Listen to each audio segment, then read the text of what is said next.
There's some good news in the neighborhood for India. Sri Lanka has okayed a long-delayed joint project. Last week we told you this was going to happen. Now there is official confirmation the Trincomalee oil tank farm is a go. I'll be honest with you, at one point this deal seemed impossible. It was first proposed in 1987 as part of the India-Lanka Accord. Almost 35 years have passed since then. A lot has changed. The Lankan civil war has ended. A new century arrived. Multiple governments came and went. Through all of this project remains stalled. Thankfully, not anymore. The Sri Lankan cabinet has cleared the proposal. All that is left is to put signatures on paper, which brings us to the technicalities of the deal. Who gets what and how will the revenue be split? We'll explain all of that. Trincomalee is located in northeast Sri Lanka.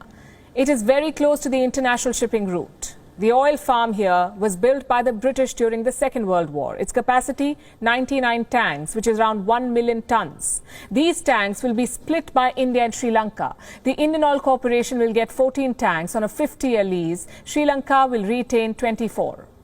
That leaves 61 tanks, which will be developed jointly. India will hold a 49% stake in these 61 tanks.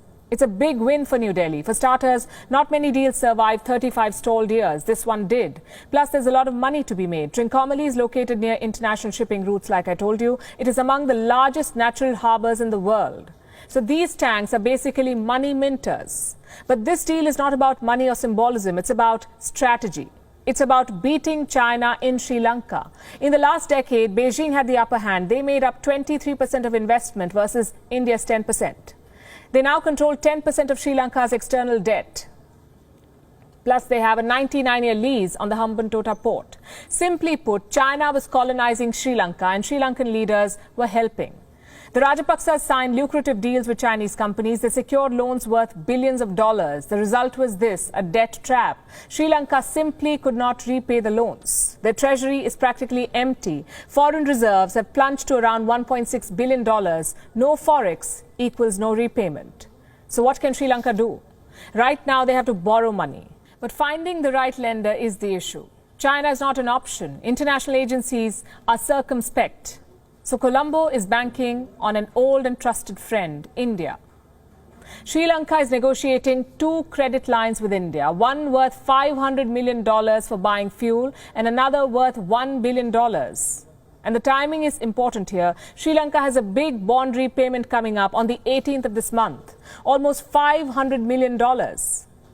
These credit lines will offer them some breathing space. But in the long run, Sri Lanka will have to rethink its ties with China. We have already seen indications of this. First, they banned Chinese fertilizers. Then a proposed solar plant in the north was discontinued. And now Sri Lankan lawmakers are calling out Xi Jinping. Meet Vijay Dasa Rajapaksa. He belongs to the SLPP, not related to the president.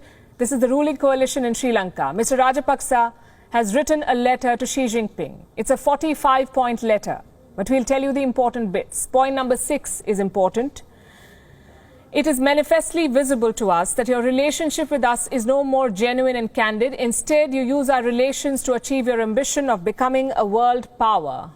Further, you're dismantling peace in our region as well as in the world. Point number 7, your country initiated to make our country bankrupt and then dismantled our relations with friendly countries like India, Japan, Korea and America.